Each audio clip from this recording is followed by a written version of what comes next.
November দেওয়া হয়েছে, সেটি দমনে নিজস্ব বাহিনী নামানোর পরিকল্পনা ইতিমধ্যে চূড়ান্ত। আন্তর্জাতিক অপরাধ ট্রাইব্যুনালে বাংলাদেশের নির্বাসিত প্রধানমন্ত্রী শেখ হাসিনার বিরুদ্ধে রায় ঘোষণাকে কেন্দ্র করে আওয়ামী লীগের ডাকা 4 দিনের বিক্ষোভ কর্মসূচিতে সম্ভাব্য সহিংসতা মোকাবেলায় রাজধানী ঢাকায় প্রায় 7,000 পুলিশ সদস্য মোতায়েনের এক বিশেষ পরিকল্পনা গ্রহণ করা হয়েছে। 7,000 পুলিশ সদস্য, এটা বলতে এটা বোঝানো হচ্ছে ওই যে নিজস্ব বাহিনী, মিলিশিয়া বাহিনী, এদেরকে পুলিশের পোশাকে নামানো হবে। ভারতীয় গণমাধ্যম নর্থ ইস্ট নিউজের চন্দন নন্দী এমন তথ্য দিয়েছে। নর্থ ইস্ট নিউজের হাতে আসা বাংলাদেশ পুলিশের একটি বিশেষ নথি থেকে এই চাঞ্চল্যকর তথ্য জানা গেছে। যুব ও ক্রীড়া এবং স্থানীয় সরকার, পল্লী উন্নয়ন ও সমবায় উপদেষ্টা আসিফ মাহমুদ সজীব ভুঁইয়ার উদ্যোগে গঠিত 9,000 সদস্যের একটি ব্যক্তিগত মিলিশিয়া বাহিনী থেকে তরুণদের নিয়োগ দেওয়া হয়েছে। এই বাহিনীর সদস্যরা ইতিমধ্যে একটি মোবিলাইজেশন ড্রিল বা মহড়ায় অংশ নিয়েছে। আগামী 10 নভেম্বর থেকে শুরু হতে যাওয়া আওয়ামী লীগের 4 দিনের বিক্ষোভ কর্মসূচির আগেই তাদের মাঠে নামানো হচ্ছে। এখানে একটু বলে রাখা ভালো যে গত বছর জুলাই আগস্টে যে সহিংসতা কর্মকাণ্ড ঘটানো হয়েছিল, পুলিশ হত্যা করা হয়েছিল, এই হত্যাকারীদেরই এই বাহিনীতে নিয়োগ দেওয়া হয়েছে। এরা আবার নতুন নতুন হত্যার কাণ্ড ঘটাবে, পুলিশ হত্যা করবে, হত্যা করে সেই দায় চাপাবে আওয়ামী লীগ পুলিশকে মেরেছে, পুলিশের মনোবল উল্টো দিকে ঘুরিয়ে দেওয়ার জন্য। মানুষ তো হত্যা করবেই, হত্যা পরিকল্পনা নিয়েই তো নেমেছে। নিরাপত্তা সূত্রের খবর, আসিফ মাহমুদ সজীব ভুঁইয়ার নির্দেশে গঠিত এই বাহিনীর কয়েকশো তরুণ সদস্যকে পুলিশের পোশাক পরানো হবে। তাদের অনেককে ইতিমধ্যে ঢাকা মেট্রোপলিটন পুলিশের স্ট্যান্ডার্ড ইউনিফর্ম সরবরাহ করা হয়েছে এবং তারা রাজধানীর বিভিন্ন কৌশলগত অবস্থান নিয়েও ফেলেছে ইতিমধ্যে। আওয়ামী লীগের আসন্ন কর্মসূচিকে কেন্দ্র করে বিশেষ নিরাপত্তা পরিকল্পনা নিয়েছে ডিএমপি। 7 নভেম্বর জারি করা 9 পৃষ্ঠার পুলিশ নথি অনুযায়ী এই বিশেষ নিরাপত্তা পরিকল্পনার আওতায় মোট 6,829 জন সদস্য মোতায়েন করা হবে, যাদের মধ্যে সশস্ত্র সদস্যরাও অন্তর্ভুক্ত। পুরো ঢাকাকে 9টি সেক্টরে বিভক্ত করে এই নিরাপত্তা বলয় তৈরি করা হয়েছে।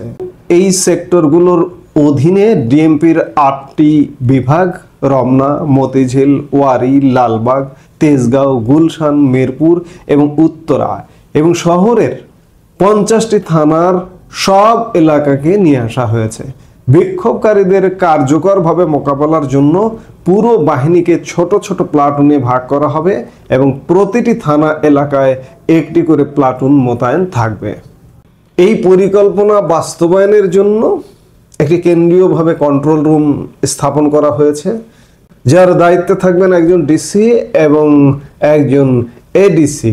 এই কন্ট্রোল রুম থেকে পুলিশ ওয়্যারলেস সিস্টেমের মাধ্যমে মাঠ পর্যায়ে থাকা প্লাটুন কমান্ডারদের সরাসরি নির্দেশ দেবে।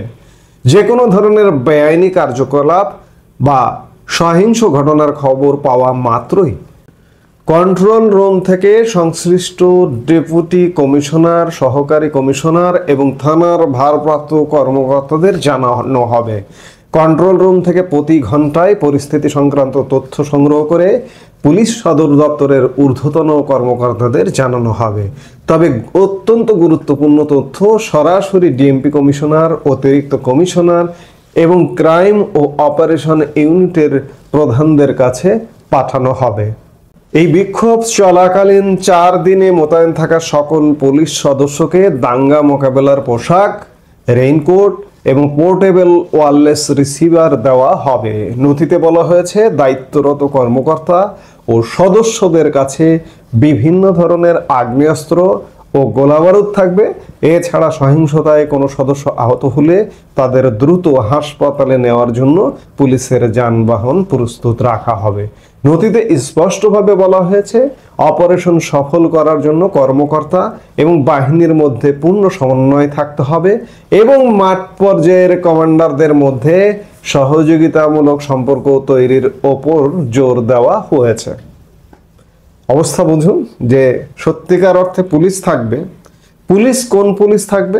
বিপদগামী, এবং যারা যে পুলিশ একান্ত বিএনপি করে এবং একান্ত জামাত করে সেই পুলিশ, সেই সীমিত পুলিশ থাকবে। এবং এখনকার যে নেতৃত্ব পর্যায়ে যারা আছেন, আইজিপি থেকে শুরু করে ডিএমপি কমিশনার থেকে শুরু করে, এগুলো কিন্তু সব বিএনপি জামাত, এবং তারা খুব সীমিত।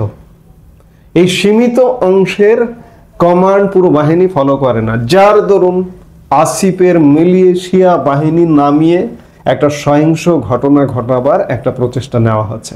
আপনাদের মনে আছে নিশ্চয়, এই আসিফ মাহমুদ সজীব ভুইয়া মাস্টারের ছেলে, মাস্টারকে আমি ছোট করে দেখছি না, কিন্তু মাস্টারের ছেলে, জমিদারি অ্যাটিটিউড, তখন মনে হয় যে সেই মাস্টারকেই কলঙ্কিত করছে, একটা এমপিওভুক্ত স্কুলের মাস্টারের ছেলে। আপনারা জানেন অবস্থানটা, অর্থনৈতিক অবস্থানটা কি। এই জন্য এটি উল্লেখ করা, মাস্টারকে অবমাননা করা আমার উদ্দেশ্য নয়। আমার মাস্টাররা, স্কুল মাস্টাররা আমার পরম শ্রদ্ধার, পরম সম্মানের। আমি অবস্থানটা বোঝাতে চাইছি যে আসিফ মাহমুদ সজীব ভুইয়া রাজপুত্র, ভাবখানা এমন। এই গত গোপালগঞ্জ ট্র্যাজেডি যখন ঘটল, এই ছেলেটি, স্বরাষ্ট্রের সঙ্গে তার কোনো সংশ্লিষ্টতা নেই, স্বরাষ্ট্র মন্ত্রণালয়ের উপদেষ্টা জাহাঙ্গীর আলম চৌধুরীর সাথে বসে পুলিশ হেডকোয়ার্টারের কন্ট্রোল রুমে বসে গোপালগঞ্জ হত্যাযজ্ঞের নির্দেশনা দিচ্ছিল। এই ছেলেটি এবারও সেই পরিকল্পনা নিয়েছে যে আগামী আসন্ন যে আওয়ামী লীগের কর্মসূচি, সেই কর্মসূচিকে কেন্দ্র করে বাংলাদেশে রাজধানী ঢাকায় একটা ব্যাপক হত্যাযজ্ঞের পরিকল্পনা। কাজেই এই হত্যাযজ্ঞের পরিকল্পনা থেকে অবশ্যই সাবধানে থাকতে হবে।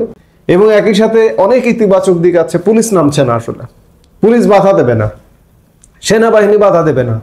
সেনাবাহিনী এক প্রকার ডিসাইডেড যে সেনাবাহিনী কোনো বল প্রয়োগ করবে না, কারণ সেনাবাহিনী এই মুহূর্তে যে পরিমাণ চাপের মধ্যে আছে, এই চাপের অংশ হিসেবে সেনাবাহিনী উঠে যেতে শুরু করেছে। এবং আগামী 5-7 দিনের মধ্যে সেনাবাহিনীর আরেক ধাপে ম্যাজিস্ট্রেসি পাওয়ার আসবার কথা। যে অর্ধেক সীমিত সংখ্যক সেনাবাহিনী মাঠে আছে, তারা ম্যাজিস্ট্রেসি পাওয়ার নিয়ে থাকবে কি না। বিশ্বস্ত সূত্রের খবর যে আর ম্যাজিস্ট্রেসি পাওয়ার জারি হচ্ছে না, সেনাবাহিনী এটির পক্ষে নয়। তারপরেও নিশ্চিত হওয়ার জন্য 5-7 দিন নিশ্চয়ই অপেক্ষা করতে হবে। আজকে আমরা কথা বলছি 9 তারিখে, নিশ্চয়ই